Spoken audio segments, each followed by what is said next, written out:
Assalamualaikum warahmatullahi wabarakatuh. Nama saya Dahlia Rafika Wulandari, NIM 19331025. Saya berasal dari Prodi D3 Teknologi Pengindaan Jauh, jurusan Geografi, Fakultas Ilmu Sosial, Universitas Negeri Padang. Baiklah, saya akan mempresentasikan presentasi saya, yaitu yang berjudul Geoteknologi pada Pengindaan Jauh. Yang pertama, Introduction. Teknologi pengindaan jauh adalah pengukuran atau akuisisi data suatu objek fenomena oleh sebuah alat yang tidak secara fisik melakukan kontak dengan objek, misalnya dari pesawat, drone, satelit. Tujuan dari remote sensing yaitu untuk menyediakan observasi dari beberapa parameter fisik dalam rangka pemetaan di waktu atau periode tertentu. Sumber tenaga dalam proses indera terdiri dari sistem pasif yang menggunakan sinar matahari dan sistem aktif yang menggunakan tenaga buatan seperti gelombang mikro. Yang kedua, platform dan ruang objek. Karakteristik platform yang membawa sensor jarak jauh memainkan peran penting dalam arti beberapa efisien objek ruang bisa diamati. Semakin merata ruang observasi dilalui platform, semakin tinggi observabilitas idealnya. Hampir konstan jangkauan objek dapat memberikan data pengindaan jauh secara konsisten tingkat akurasi. Dengan kemajuan dalam pengindaan dan teknologi komputer, sensor menjadi lebih terjangkau dan sistem pengindaan jauh modern menggunakan beberapa sensor, termasuk sensor identik atau berbeda. Seperti beberapa kamera dan sensor lidar, pengindaan kooperatif erat terkait dengan navigasi kooperatif, karena keduanya berbagi data multisensori yang diperoleh dari berbagai platform di ruang objek yang sama. Kedua, platform satelit. Platform satelit yang pertama yaitu airborne platform. Dalam penggunaan platform airborne terutama terkait dengan pengenalan sensor baru. Misalnya, sensor lidar dapat memberikan distribusi titik yang lebih baik dengan kecepatan pesawat rendah. Padahal inilah alasan mengapa helikopter lebih disukai jika diperlukan kerapatan titik yang sangat tinggi, seperti pemetaan jalur transmisi. Sebaliknya, airborne INSAR membutuhkan ketinggian tinggi dan kecepatan pesawat. Selanjutnya, UAS platform. UAS platform biasanya terdiri dari pesawat yang diproyeksikan dengan gas atau listrik, sistem navigasi, sensor pencitraan, dan sistem komunikasi. Solusi sayap tetap dan berputar digunakan di praktik UAS. Dan solusi gabungan seperti trirotor adalah diharapkan akan diperkenalkan dalam waktu dekat. Sistem navigasi UAS dasar umumnya tidak menyediakan akses ke data sensor mentah, seperti observasi GPS dan IMU, dan tindakan sebagai kotak hitam, dan akibatnya data georeferencing platform dengan akurasi rendah hanya cukup untuk pemosisian sensor kasar. Yang selanjutnya, platform satelit.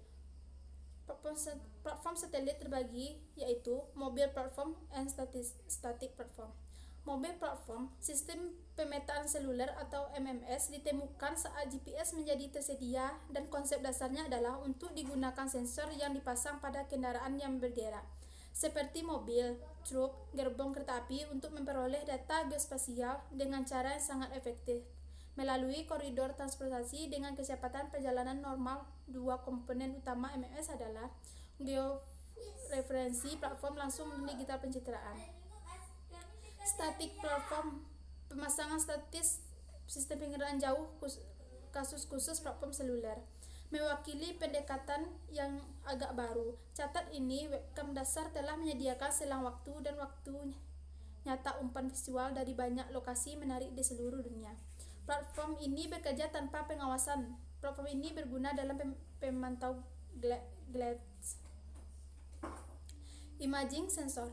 Sensor pencitraan komponen inti dari pengiraan jauh sistem, dan mereka datang dengan berbagai variasi spasial, temporal, dan resolusi spektral.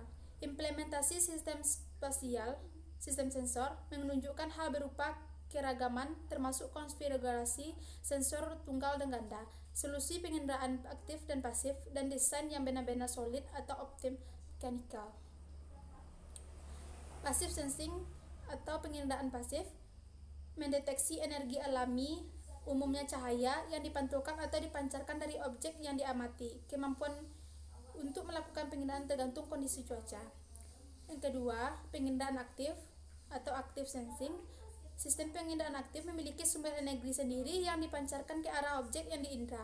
Kemudian hasil pemantulannya akan ditangkap. Kemampuan untuk melakukan pengindaan dan pengukuran kapan saja, terlepas dari waktu, kondisi cuaca atau musim. Sensing from UAS platform. Sensor yang digunakan pada UAS pengindaan jauh adalah kamera optik karena tersedia secara luas dalam versi yang ringan dan tidak terbuka. Mengingat potensi UAS untuk masa depan, pabrik akan mengembangkan UAS khusus.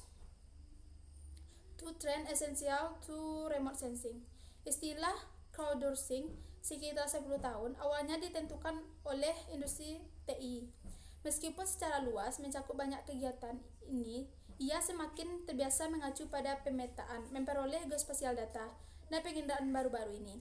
Seperti lingkungan, kita dilengkapi dengan sensor, termasuk kendaraan, infrastruktur manusia, bidang pengindaan jauh, dan pemetaan serta navigasi dulu menjadi dua disiplin yang terhubung secara longgar.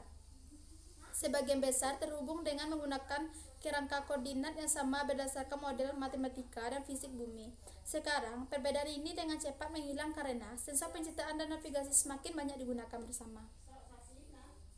Kesimpulannya, pengiraan jauh sebagai bagian dari pengiraan umum, ilmu komputasi dan teknologi informasi sangat dipengaruhi oleh Universitas Tren Pembangunan. Padahal perubahan ini memainkan peran utama tentang bagaimana bidang pengiraan jauh berkembang. Jelas sekali, kebutuhan akan pengiraan yang lebih baik dan pemodelan lingkungan fisik dan sosial kita selalu ada dari sisi kemasyarakatan. Penggerak utama serta pengembangan sains dan teknik saat ini sangat pesat. Kemajuan teknologi, khususnya dalam ilmu material, fisika optikal, teknologi nano, perangkat atom dingin. Sensor ini memberikan lebih banyak data yang bisa diolah dengan ada alat dan sistem sekarang. Ini mengarah pada kebutuhan akan metode baru yang umumnya disebut data analytics, yang seharusnya memberikan solusi untuk tantangan big data dalam komunikasi awan lingkungan hidup. Baiklah, inilah hasil dari presentasi saya. Jika ada kata yang salah, tolong dimaafkan. Assalamualaikum warahmatullahi wabarakatuh.